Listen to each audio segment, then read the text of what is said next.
Mi è sempre stato chiesto in tutti questi anni quale fosse il mio gioco di Crash preferito. Ed a questa domanda non ho mai saputo rispondere in un modo adeguato, perché nonostante comunque io sappia bene quali sono gli ultimi posti ed i posti intermedi, ho sempre avuto problemi a capire a chi spettasse il primo posto ed il secondo posto, perché la battaglia, principalmente, era tra questi due giochi. Mica roba da poco, insomma. Da una parte abbiamo Crash 3, dall'altra Crash 2. Ed è ovvio, l'ho sempre detto e sempre lo ripeterò, che Crash 2 sia di per sé la perfezione del platforming per Crash. E che Crash 3 aggiunga soltanto quel pizzico di varietà in più. È una sorta di more of the same che appunto aveva i veicoli che davano all'esperienza un qualcosa di differente rispetto a Crash 2. Perché? Senza di quelli, molto probabilmente avremmo avuto un Crash 2. Non che la cosa mi sarebbe dispiaciuta, però abbiamo avuto questo e non mi lamento. Quindi oggi vorrei parlare in particolare di quello che mi ha lasciato Crash 3, che ancora oggi reputo una delle mie esperienze videoludiche preferite. È quello che ha fatto principalmente un veicolo in particolare. Ma prima di iniziare, sigla.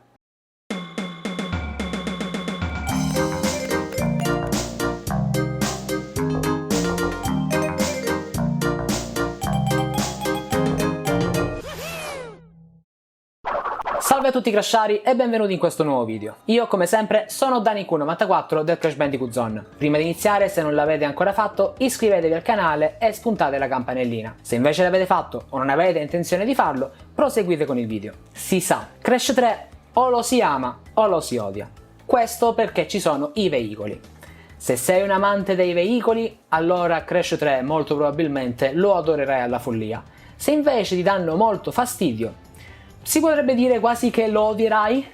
Ok dai. Quello che voglio dire alla fine è che la preferenza tra Crash 2 e Crash 3, due grandi gioconi platform, è puramente soggettiva e posso capire chi preferisce uno e chi preferisce l'altro, o magari entrambi. Ma sono qui per raccontarvi più che altro la mia storia con uno dei veicoli di Crash Bandicoot 3 Warped, ovvero la motocicletta. Il motivo per cui Crash 3 è uno dei miei giochi preferiti non è dovuto solo all'ottimo platforming, che spesso e volentieri comunque entra in contrasto con i superpoteri, ma questo già lo sappiamo tutti, ma anche alla grande varietà. Ci sono livelli subacquei, che io personalmente adoro, i livelli di inseguimento, livelli in cui si cavalca una tigre pura attraverso la grande muraglia cinese, livelli con una moto d'acqua, per me il vero fiore all'occhiello della PlayStation 1, livelli con combattimenti aerei e, naturalmente, livelli in cui Crash Bandicoot guida una fichissima motocicletta. Molto probabilmente chi mi conosce anche tramite le pagine del Crash Zone, sul forum intendo, saprà che io con la moto ho una sorta di rapporto amore-odio. Da ragazzino infatti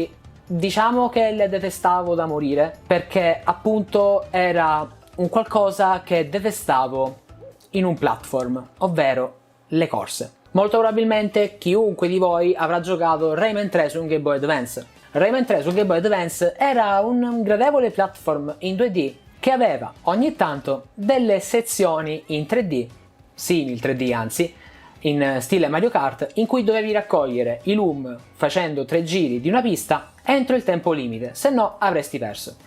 Inutile dire che io ho perso anni e anni della mia esistenza dietro questi livelli perché non riuscivo a completarli.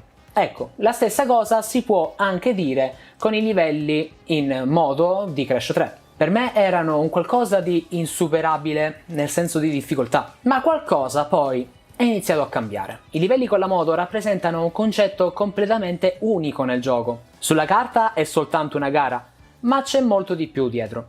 Per esempio, nei livelli della moto d'acqua e di Pura, dove invece si gioca nei panni di Coco, vediamo come siano ancora variazioni di un vero livello di Crash Bandicoot. L'obiettivo è raggiungere la fine. Si perdono vite quando si muore, ci sono checkpoint lungo il percorso. Insomma, è Crash, eccetto che si gioca con Coco.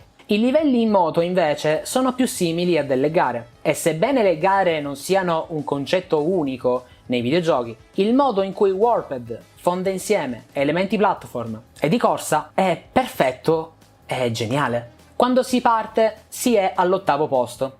Le altre auto sono davanti a te. Queste si muovono un po' più lentamente a differenza nostra, ma bisognerà impegnarsi a fondo per raggiungerle. È una gara, ma a differenza di altri giochi di corse non è possibile influire sugli altri piloti. Potrebbero occasionalmente darvi un colpetto sul fianco se vi trovate accanto a loro per un periodo prolungato, ma per lo più si mantengono fedelmente sulla loro traiettoria. Tutto però sta a noi, che, in stile platform, dovremo tracciare il percorso migliore per superare tutti e 7 i piloti, assicurandoci di muoverci con la dovuta cautela per non cadere in una buca, schiantarci contro una barriera o sbandare fuori pista. E quando succede, ci arrabbiamo.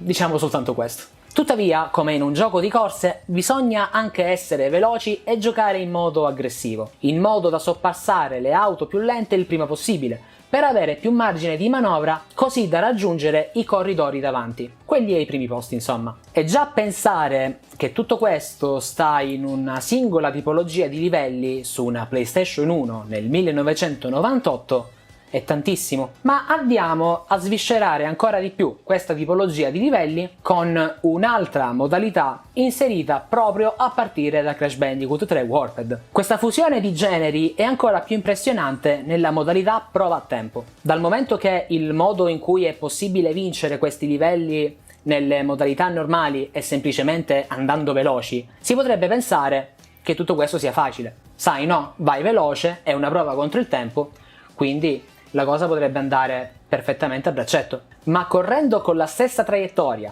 e la stessa velocità dei livelli normali, quando si deve prendere il cristallo del potere, non si vincerà la prova a tempo. Al contrario, è necessario scegliere quando deviare dal percorso migliore per distruggere alcune casse e bloccare il tempo per 1, 2 o 3 secondi. Questo richiede di giocare sia come giocatore di platform, sia come giocatore di un gioco di corse. Nei livelli extra, che includono anche un riferimento a Rings of Power, il vecchio gioco di Naughty Dog, si potrà persino gareggiare contro UFO nell'area 51. E questo dà ancora più varietà ad una meccanica di gioco che spesso è stata sottovalutata, complice anche il fatto che le curve non è che funzionino tanto bene, specie perché poi l'anno dopo Naughty Dog si è presentata con un titolo di corse che ancora oggi fa il mazzo un po' a tutti.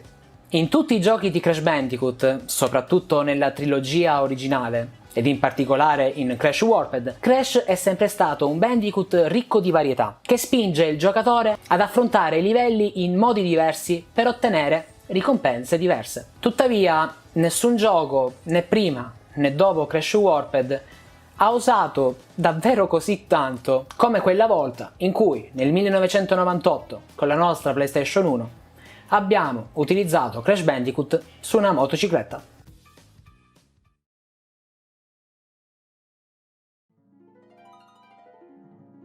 Bene Crashari, anche per oggi questo video finisce qui. Fatemi sapere che cosa ne pensate dei livelli della moto di Crash Bandicoot 3, ma in generale anche dei livelli con i veicoli di Crash 3 Warped. Come sempre potete trovare me e tutti gli altri del Crash Bandicoot Zone nei link che state trovando qui sotto in sovraimpressione in questo momento. Abbiamo il forum ufficiale, il sito contenitore di notizie, una enciclopedia quotidianamente aggiornata sulla serie di Crash Bandicoot. Abbiamo la pagina Facebook, la pagina Twitter, la pagina Instagram, TikTok, abbiamo anche un canale Telegram. Avete soltanto l'imbarazzo della scelta. Decidete voi dove entrare per far parte della community più vecchia e longeva di Crash Bandicoot in Italia. Noi ci vediamo ad un prossimo video Crashari, statemi bene e come sempre, viva Crash Bandicoot! Inutile dire comunque che nel remake Insane Trilogy la moto si controlli addirittura peggio della versione originale, però ehi, attenzione pensiero mio, non uccidetemi.